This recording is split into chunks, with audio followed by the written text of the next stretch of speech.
నవీన్ యాదవ్ గెలిచిన తర్వాత నవీన్ యాదవ్ని తీసుకొని అక్కడ ఏది కేంద్ర అధినాయకత్వం ఉంటుంది కదా, ఏది ఏఐసిసి, అక్కడ రాహుల్ గాంధీ, తర్వాత మల్లికార్జున ఖర్గే, తర్వాత వాళ్ళందరినీ నాయకులని, కేంద్ర నాయకుల్ని కలిసి ఇక్కడ మేము గెలిపించుకొచ్చినాం అనేటువంటి మాట చెప్పిండ్రు ముఖ్యమంత్రి రేవంత్ రెడ్డి. కానీ తర్వాత ఇక్కడ ఎవరు పార్టీ అధ్యక్షుడు మహేష్ కుమార్ గౌడ్, తర్వాత ఉప ముఖ్యమంత్రి భట్టి విక్రమార్క, వీళ్ళందరూ వెళ్ళి అక్కడికి పోయి కలిసిండ్రు. అయితే ఏమంటున్నారంటే ఇక్కడ బీసీ రిజర్వేషన్ల అమలు ఎలా అనే అంశం పైన కూడా చర్చ జరుగుతుంది. రేపు మంత్రిమండలి సమావేశంలో నిర్ణయం తీసుకుంటూ అంటారు.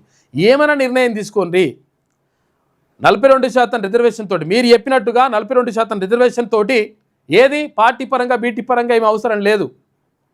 పూర్తిగా 42% రిజర్వేషన్ తోటి ఒకవేళ స్థానిక సంస్థలకు ఎన్నికలకు వస్తే ఓకే, లేకపోతే బరాబర్ తేలిపోతుంది లెక్క.